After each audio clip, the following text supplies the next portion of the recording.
that situation would run. I know I would. If someone pulled up to me with guns, I would run. Yes, indeed. And we want to know what you think about that SWAT grenade explosion.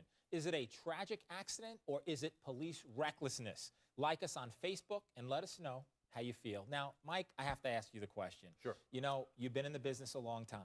Do not police have information, intelligence, knowledge that would prevent something like this? Joey, I've written many ops plans. I was on the, we called ours the emergency response team. That I was also assigned to the FBI SWAT team when I was assigned to them.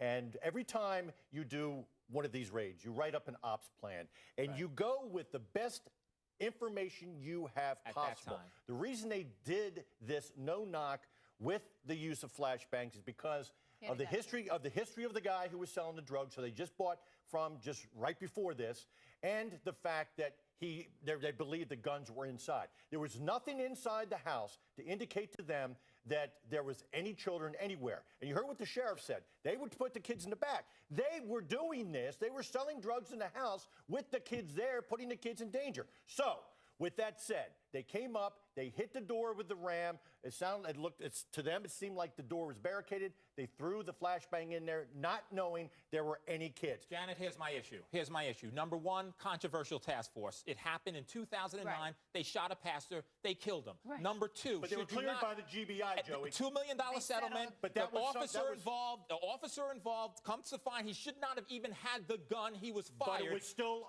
what they called a justified shooting. And the officer knew the prosecutor. I'm not buying that. Now, Janet, on this issue... Oh, so you're saying the GBI is are you saying they're dirty? Is that what you're saying, Joey? Let me interject between the two of you. Don't they escalate it? And my clients say this, you know, if you're selling drugs, I'm not saying you deserve a reward, but doesn't the police escalate it by treating everybody like an armed and dangerous killer and going in there with a ram? If you're selling meth and you've been locked up for guns before, here's the problem. That is a high-risk Here's the problem. You're not going in for somebody with a traffic ticket. And what bothers me, Mike, about this case is that the person they were looking for wasn't there. And the fact is there was a family there who had moved in there because their house was burned in Wisconsin. Did that family put those kids in that position? No. No, they shouldn't have. The reality What if the kids had gotten some of the meth and overdosed in the house? The reality is that's not this case. The fact what I'm is saying that is they are reckless by having the kids in that house to begin with. They are reckless. Police have a very dangerous job. We respect the police. We believe in the police. But there needed to be more information at that particular time so that this tragedy didn't happen. Period. Susan? All right, I'll take it from there. I'll calm things down here. Please. We're talking about the FBI now, Joey. They're searching right now for a man accused of hoarding explosive material at his home in San Francisco.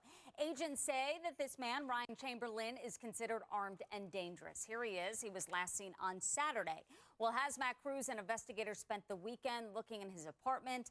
The FBI says it doesn't know what Chamberlain may have been planning to do. Explosives, there is no chemical, biological, or radiation known at this time. I was completely shocked, flabbergasted, just out of character for anything that I know about Ryan. Well, the FBI doesn't think the public is in danger, but it won't say why it started investigating Chamberlain in the first place. Up next, parents are shocked